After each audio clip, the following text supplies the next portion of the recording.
문재인 대통령이 5.18 광주 민주화운동 헬기 사격 의혹과 관련해 특별 조사를 지시했습니다. 최초 명령자를 포함해 발포 과정 전반에 대한 진상규명에 속도가 붙을 전망입니다. 이경희 기자입니다. 문재인 대통령은 지난 3월 대선을 앞두고 광주 금남로 전일 빌딩을 찾아 곳곳에 남은 탄흔을 눈으로 확인했습니다. 5.18 광주 민주화운동 당시 계엄군이 헬기에서 시민들을 향해 사격을 한 것으로 추정되는 흔적입니다. 무차별 난사됐다는 사실을 알 수가 있습니다. 그러면 남은 과제가 그 발포 행위자 그리고 또 발포 명령자를 규명해내는 것이라고 그렇게 생각합니다. 취임 후 5.18 기념사를 통해서도 진실규명 의지를 밝힌 문 대통령은 국방부에 특별조사를 지시했습니다. 당시 공군 조종사가 방송 인터뷰를 통해 고성능 기관포와 폭탄으로 무장하고 비상대기하라는 지시를 받았다고 증언한 것에 대해서도 규명을 요청했습니다. 신군부가 전투기 폭격까지 준비했다는 주장은 새롭게 제기된 것으로 사실이라면 큰 파장이 예상됩니다. 공군 전투기 부대에 광주를 향한 출격 대기 명령이 내려졌다는 일부 언론의 보도, 또 당시 전일 빌딩을 향한 헬리콥터 기총 사격 사건 등 2건과 관련한 특별 조사를 국방부 장관에게 지시하였습니다. 문 대통령이 직접 지시를 내린 데는 전두환 전 대통령 회고록을 비롯해 5.18에 대한 폄훼 왜곡이 도를 넘어섰다는 판단이 작용한 것으로 보입니다. 이에 따라 발포 경위를 둘러싼 진상규명 작업이 속도를 내는 동시에 5.18 정신을 헌법에 담는 문제, 책임자 처벌과 추가 희생자에 대한 배상, 보상 논의도 탄력을 받을 것으로 전망됩니다. 연합뉴스TV 이경입니다. 국방부가 문재인 대통령이 5.18 광주 민주화운동 당시 헬기 사격 등에 대한 특별 조사를 지시한 것과 관련해 특별조사단을 구성해 빠른 시일 안에 조사에 착수하겠다고 밝혔습니다. 국방부 측은 특별조사단에 5.18 민주화운동 관련 단체 등에서 참여를 요청해오면 적극적으로 수용하겠다며 철저한 진상조사와 진실규명이 이루어질 수 있도록 최선을 다하겠다고 말했습니다. 여야가 문재인 대통령이 5.18 광주 민주화운동 당시 전투기 출격 대기와 헬기 사격에 대한 특별조사를 지시한 데 대해 한 목소리로 동의한다는 입장을 밝혔습니다. 더불어민주당 우원식 원내대표는 특별조사 필요성에 공감하면서 당에서도 특위 등 기구를 만들어 조사하겠다고 밝혔습니다. 국민의당도 이번 조사가 헬기 총격과 공군 출격 대기에 국한돼서는 안 된다며 환영했습니다. 자유한국당도 의혹이 있다면 더욱 철저히 진상을 밝혀야 한다며 원칙적으로 동의했고 바른정당도 적극 협력하겠다는 입장을 밝혔습니다. 네, 최근 계란에서 DDT 성분이 검출돼 충격을 줬는데요.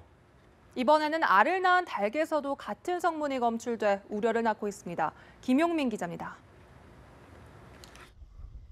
경북 지역 산란계 농장 2곳에서 계란에 이어 닭에서도 DDT 성분이 검출됐습니다.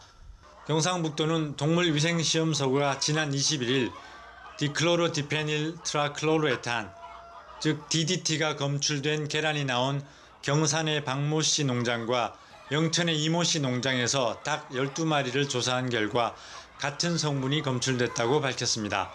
박 씨 농장 4마리 가운데 1마리는 킬로그램당 0.453mg으로 잔류 허용 기준치를 초과했습니다. 이 씨 농장 8마리 중 1마리도 0.410mg으로 기준치를 넘었습니다. 나머지 닭에서도 DDT가 일정량 검출됐습니다. DDT 잔류 허용 기준치는 계란이 킬로그램당 0.1mg, 고기는 0.3mg 이하입니다. 안타깝죠. 내가 할 수 있는 건 특별한 거 없고 이게 나중에 어떤 교훈을 얻으려고 그래가지고 환경교육장으로 활용 방안을. 경북도는 해당 농장 2곳 닭과 계란을 출하 금지하고 매일 살충제 성분 검사를 하기로 했습니다. 아울러 동물위생시험소는 해당 닭의 근육 부위 등을 추가로 검사하고 있습니다. 농촌진흥청과 국립농산물품질관리원은 해당 농장 토양과 물, 사료의 DDT 성분을 검사 중입니다. 이 두 농장은 예전에 사과밭과 복숭아밭이었습니다. 농장주는 닭을 자유롭게 풀어 키웠다고 주장하고 있습니다. 이에 따라 당국은 닭이 오염된 흙에서 목욕하거나 먹이를 쪼아 먹는 과정에서 DDT가 축적됐을 것으로 추정합니다.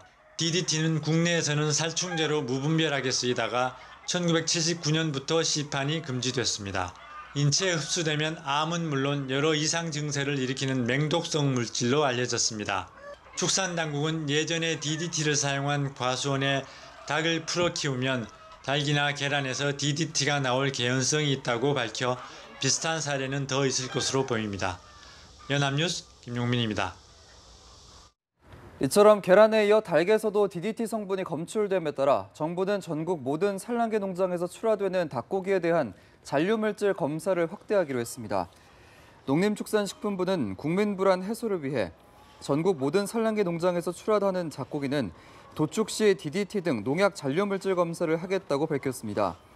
이는 당초 살충제 전수조사에서 부적합된 52개 산란계 농장에 대해서만 실시하기로 했던 검사를 전국 모든 산란계 농장으로 확대한 겁니다. 국회 보건복지위원회의 전체 회의에서 야당 의원들은 살충제 계란 파동과 관련해 류영진 식품의약품안전처장이 제대로 대응하지 못했다며 연일 사퇴 요구를 이어갔습니다. 여당도 살충제 계란을 성인이 하루에 126개까지 먹어도 건강에 큰 문제가 없다는 식약처의 발표에 문제를 제기하며 류 처장을 질타했습니다. 한편 류 처장은 야당 의원들의 지속적인 비판에 그동안 직원들이 소홀한 부분이 있었다고 답해 책임을 회피한다는 지적을 받았습니다. 네, 문재인 대통령은 어제 외교부와 통일부 업무 보고를 받았습니다. 문 대통령은 우리가 주도적으로 북핵 문제를 해결해야 한다면서 한반도 운전자론을 다시 한번 강조했습니다. 성승환 기자의 보도입니다. 문재인 대통령은 당면한 가장 큰 도전과 위협으로 북한의 핵과 미사일을 꼽았습니다. 주도적 문제 해결을 강조하며 확고한 한미 동맹과 중국, 일본, 러시아와의 협력 외교를 당부했습니다. 한반도 평화는 우리가 지킨다는 자세와 철저한 주인의식으로 국익 중심으로 접근해야 할 것입니다. 이어 4강 중심 외교에서 벗어나 아세안과 유럽, 중동 등 외교 지평을 넓혀 나가야 한다고 강조했습니다. 그러면서 최근 외교관들의 연이은 성추문을 고려한 듯 외교부 내부 기강회의 문제를 꼬집었습니다. 외교관은 대외적으로 대한민국의 얼굴입니다. 일부 불미스러운 일로 국격을 훼손하고 신뢰를 떨어뜨리는 일이 없도록 내부 기강을 확실히 세워주기 바랍니다. 통일부를 향해서는 북한 도발 위협이 거세지는 지금 오히려 더 큰 역할을 해야 한다고 주문했습니다. 페리 프로세스와 9.19 공동성명을 예로 들며 남북 관계가 좋을 때 한반도가 안정적으로 관리된다고 강조했습니다. 엄동설안에도 봄은 반드시 오는 것이므로 봄이 왔을 때 씨를 잘 뿌릴 수 있도록 착실히 준비해 주기 바랍니다. 이와 함께 문 대통령은 한반도 신경제 구상이 실현될 수 있도록 역점을 두고 추진해 줄 것을 당부했습니다. 이어 대북 정책에 국민의 목소리를 적극 반영해 신뢰를 높여야 한다며 국민 참여 공간 확대를 주문했습니다. 연합뉴스 TV 성수환입니다.